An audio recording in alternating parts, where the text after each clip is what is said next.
ഈശോ മിശിഹായ്ക്ക് സ്തുതിയായിരിക്കട്ടെ. നമ്മുടെ ഈ നോമ്പ് കാലത്ത്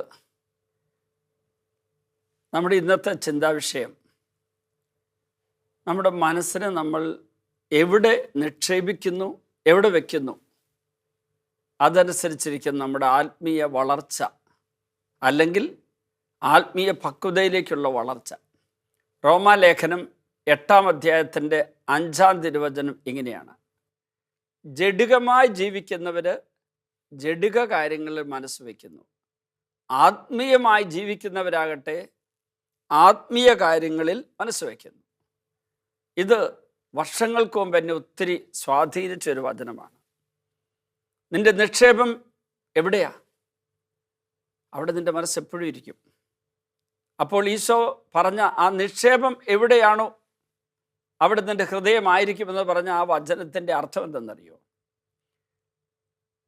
നമ്മുടെ ആത്മാവിൻ്റെ കാര്യം, ആത്മീയ ആരോഗ്യത്തിൻ്റെ കാര്യം, ആത്മാവിൻ്റെ അനുദിന പോഷണത്തിൻ്റെ കാര്യം, ആത്മാവിൻ്റെ വളർച്ചയുടെ മേഖല, ആത്മാവിൻ്റെ പരിപക്വതയിലേക്കുള്ള വളർച്ചയുടെ മേഖല നിരന്തരമായി ഒരു ധ്യാന വിഷയവും നമ്മുടെ ഒരു പരിശ്രമവുമായിട്ട് മാറണമെങ്കിൽ ആത്മീയ കാര്യങ്ങൾ മനസ്സ് വയ്ക്കണം. ഇനി ജഡിക കാര്യങ്ങൾ മനസ്സ് വയ്ക്കരുതെന്ന് പറയുമ്പോൾ പെട്ടെന്ന് പലരും തെറ്റിദ്ധരിക്കുന്നത് സെക്സുമായിട്ട് ബന്ധപ്പെട്ട, ലൈംഗികതയുമായി ബന്ധപ്പെട്ട. ബൈബിളിലെ ഈ പറയുന്ന വചനത്തിന് അങ്ങനെ ഒരു അർത്ഥമില്ല. ലൈംഗികതയും അതിൽ പെടും, അല്ലെങ്കിൽ ആ മേഖലയിലെ തെറ്റുകുറ്റങ്ങൾ അതിലേക്ക് പോകരുതെന്നതിന് അർത്ഥമുണ്ടെങ്കിലും ജഡിക മനുഷ്യൻ എന്നൊക്കെ പറഞ്ഞാൽ എന്താണ്? പരിശുദ്ധാത്മാവിൻ്റെ നിയന്ത്രണമില്ലാത്ത, എന്നാൽ അശുദ്ധാത്മാവിൻ്റെ നിയന്ത്രണമുള്ള ഒരു മനുഷ്യ വ്യക്തിയുടെ വ്യക്തിത്വം, അയാളുടെ ശൈലികൾ, ക്രമങ്ങൾ, ജീവിതം, സ്വഭാവം എല്ലാം കൂടെ കൂടിയതാണ് ഈ ജഡിക മനുഷ്യൻ എന്ന് പറയുക. ജഡത്തിൽ മനസ്സ് വയ്ക്കുക എന്ന് പറയുമ്പോൾ ജഡത്തിനു വേണ്ടി മാത്രം, ജഡിക സുഖങ്ങൾക്ക് വേണ്ടി മാത്രം, ജഡികമായ നേട്ടങ്ങൾക്ക് വേണ്ടി മാത്രം മനസ്സിങ്ങനെ ശ്രദ്ധിക്കുക, അതിലേക്ക് മാത്രം ഊന്നിക്കൊണ്ടിരിക്കുന്ന ഒരവസ്ഥയുണ്ട്. അങ്ങനെയുള്ളവരെക്കുറിച്ച് പൗലോസ് ശ്ലീഹ പറയുന്ന ഒരു വചനമുണ്ട്, 1 കൊരിന്ത്യർ 15:19. ഈ ജീവിതത്തിന് വേണ്ടി മാത്രം യേശു ക്രിസ്തുവിൽ പ്രത്യാശ അർപ്പിച്ചിട്ടുള്ളവരാണ് നമ്മളെങ്കിൽ നാം മറ്റെല്ലാ മനുഷ്യരെക്കാൾ നിർഭാഗ്യവാന്മാരാണ്. If we have put our trust in the Lord for this world only, we are the most pitiable people of all. അപ്പോൾ ഈ ലോകത്തിന്, ഈ ജീവിതത്തിന്, ഈ ഭൗതിക തലത്തിന് അമിത പ്രാധാന്യം കൊടുത്തിട്ട് ആത്മീയ തലത്തിന് ഒരു പ്രാധാന്യം കൊടുക്കാത്ത ഒരു മനുഷ്യൻ്റെ അവസ്ഥയാണ് ജഡിക മനുഷ്യൻ്റെ അവസ്ഥ. അപ്പോൾ റോമ 12:2 വചനമുണ്ട്. പൗലോസ് ശ്ലീഹ തന്നെ പറയുന്നൊരു വചനം, എന്നെ ഒത്തിരി സഹായിച്ചിട്ടുള്ളൊരു വചനം: നിങ്ങൾ ഈ ലോകത്തിന് അനുരൂപരാകരുത്, പ്രത്യുത നിങ്ങളുടെ മനസ്സിൻ്റെ നവീകരണം വഴി രൂപാന്തരപ്പെടുവിൻ. അപ്പോൾ നല്ലതെന്താണ്, ദൈവത്തിന് പ്രീതികരമായതെന്താണ്, ദൈവത്തിന് സ്വീകാര്യമായതെന്താണ്, പരിപൂർണമായതെന്താണ് എന്ന് വിവേചിച്ചറിയാൻ നിങ്ങൾക്ക് സാധിക്കും. അപ്പോൾ ദൈവാത്മാവിനാൽ നയിക്കപ്പെടാത്ത മനുഷ്യ പ്രകൃതിയാണ് നമ്മൾ തിരുത്തേണ്ടതെങ്കിൽ നമ്മൾ മനസ്സിനെ ഒന്ന് നവീകരിച്ചെടുക്കണം. മനസ്സ് എവിടെ കൊണ്ട് വെക്കുന്നത്? ഒരാൾ ധ്യാനിക്കാൻ വന്നു. ധ്യാനിക്കാൻ വന്നതിന് ശേഷം അദ്ദേഹം എന്നോട് പറഞ്ഞു, ഞായറാഴ്ച രാത്രി തന്നെ ഞാൻ തിരിച്ചു പോവുകയാണ്.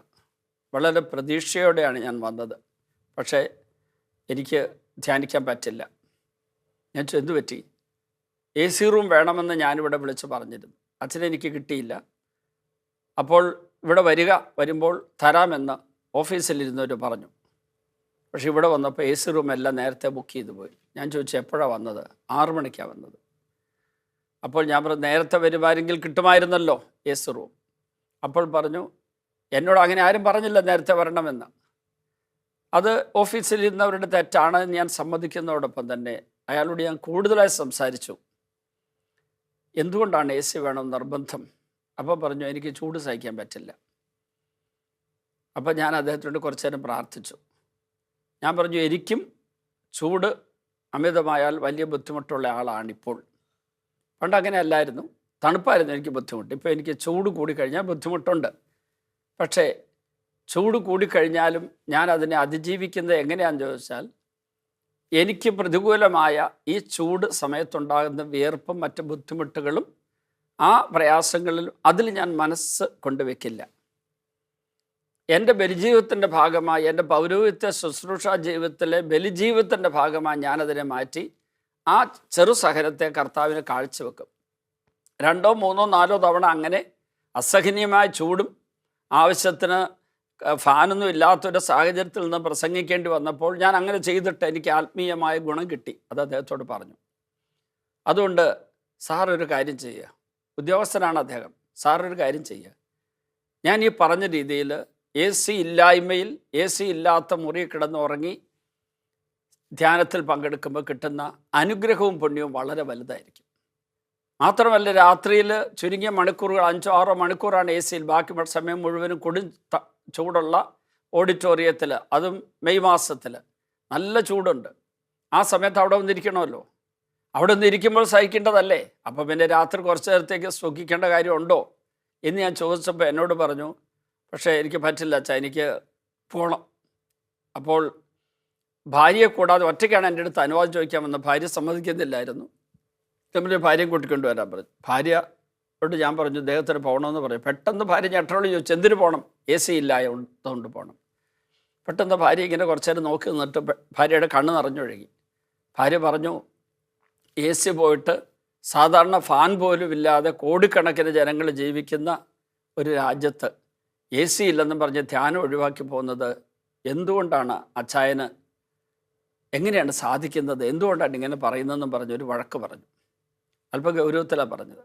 കാരണം ആ സഹോദരി ഉന്നത ഉദ്യോഗം വഹിക്കുന്ന ആളാണ്. ഒരുപക്ഷെ ഞാനീ പറയുന്ന അവർ കേൾക്കുന്നുണ്ടായിരിക്കാം.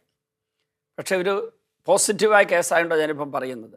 അദ്ദേഹത്തോട് ഞാൻ പറഞ്ഞു, ഇന്ന് രാത്രിയിലെ ശുശ്രൂഷ കഴിഞ്ഞിട്ട് എന്നെ കാണണം. രാത്രിയിലെ ശുശ്രൂഷ കഴിഞ്ഞു. അദ്ദേഹത്തിന് അപ്പോൾ അന്ന് കുറേ രോഗശാന്തികളുണ്ടായി. 1-ാം ദിവസം രാത്രി തന്നെ കുറേ രോഗശാന്തികളുണ്ടായി. ഞാനൊരു 7 മണി മുതലാണ് കയറിയത്. അപ്പോൾ അദ്ദേഹം ഒരു 9:30 എന്നോട് വന്നിട്ട് പറഞ്ഞു, അച്ഛാ, എൻ്റെ ഒരു രോഗം എനിക്ക് മാറി. വളരെ ഗുരുതരമായ ഒരു രോഗാവസ്ഥയായിരുന്നു. അതിൻ്റെ ഫലമായിട്ടുള്ള ചില ബുദ്ധിമുട്ടുകൾ എനിക്കുണ്ടായിരുന്നു. എനിക്ക് ഇരിക്കാൻ പറ്റില്ലായിരുന്നു. അതൊക്കെ മാറിയിട്ടുണ്ട്. ഞാൻ പോകുന്നില്ല.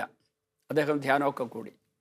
അത് കഴിഞ്ഞ് പിന്നീട് 10 വർഷം കഴിഞ്ഞ് ഞാൻ അദ്ദേഹത്തെ അടുത്ത കാലത്ത് കണ്ടപ്പോൾ അദ്ദേഹം എന്നോട് പറഞ്ഞു, ഞാൻ പണ്ടൊരിക്കലും നോമ്പ് കാലത്ത് നോമ്പെടുത്തിട്ടില്ല. ഞാൻ ഒരിക്കലും ഒരു പരിത്യാഗപ്രവൃത്തി ചെയ്തിട്ടില്ല. സുഖം കിട്ടുന്നത് മാത്രമാണ് ഞാൻ തേടിയിരുന്നത്. ഞാൻ എൻ്റെ ജഡിക മേഖല അതിലാണ് എൻ്റെ മനസ്സ് വെച്ചിരുന്നത്. എനിക്ക് ജോലിയുണ്ട്, പണമുണ്ട്, പണം സൂക്ഷിക്കണം, പണം ജോലി പെൻഷനായതിനു ശേഷം ആ കിട്ടുന്ന സമ്പാദ്യം കൊണ്ട് സുഖമായി ജീവിക്കണം, എനിക്ക് ഉല്ലസിക്കണം, പിക്നിക്കിന് പോകണം, അതുപോലെ തന്നെ വിശ്രമ ജീവിതം നയിക്കണം. അങ്ങനെ തുടങ്ങി കഠിനാധ്വാനത്തെക്കാൾ ഉപരിയായിട്ട് വിശ്രമവും സുഖാലസമായൊരു ജീവിതവുമാണ് ഞാൻ ആഗ്രഹിച്ചത്. എൻ്റെ ജീവിതം മുഴുവൻ അങ്ങനെയായിരുന്നു. ചെറിയൊരു സഹനം പോലും എനിക്ക് ഏറ്റെടുക്കാൻ ഇഷ്ടമില്ലായിരുന്നു.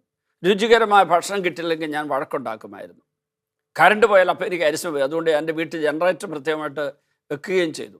അങ്ങനെയുള്ള ആളായിരുന്നു ഞാൻ. ഇപ്പോൾ എനിക്ക് അനുവദിക്കപ്പെട്ട സുഖങ്ങൾ പോലും വേണ്ടെന്ന് വെച്ചുകൊണ്ട് ഞാൻ വളരെയേറെ ഒരു പരിത്യാഗത്തിൻ്റെ ജീവിതം നയിക്കുന്നു കഴിഞ്ഞ 10 വർഷമായിട്ട്.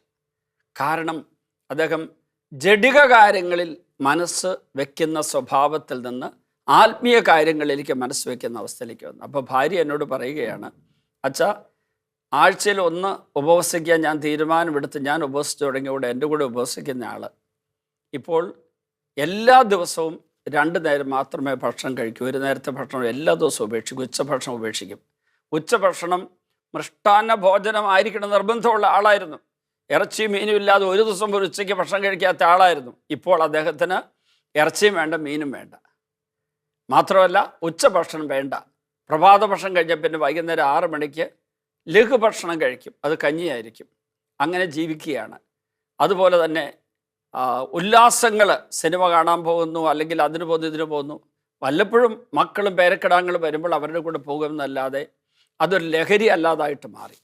പ്രിയപ്പെട്ടവരെ, നോമ്പ് കാലത്ത് നമ്മെ തന്നെ ഡിസിപ്ലിൻ ചെയ്യുന്നതിൻ്റെ ഭാഗമായി ദൈവം നമ്മളെ ഡിസിപ്ലിൻ ചെയ്യുന്നതിൻ്റെ ഫലമായിട്ട് നമുക്ക് നമ്മുടെ മനസ്സിനെ ജഡിക കാര്യങ്ങളിൽ കൊണ്ടുവെക്കാതെ ആത്മീയ കാര്യങ്ങളിൽ കൊണ്ടുപോയി വെക്കുന്ന ഒരു സ്വഭാവത്തിലേക്ക് വളരാം.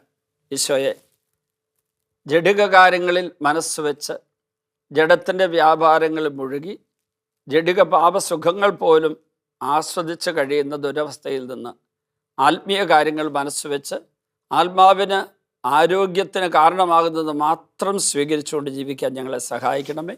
പിതാവിൻ്റെയും പുത്രൻ്റെയും പരിശുദ്ധാത്മാവിൻ്റെയും നാമത്തിൽ ആമേൻ.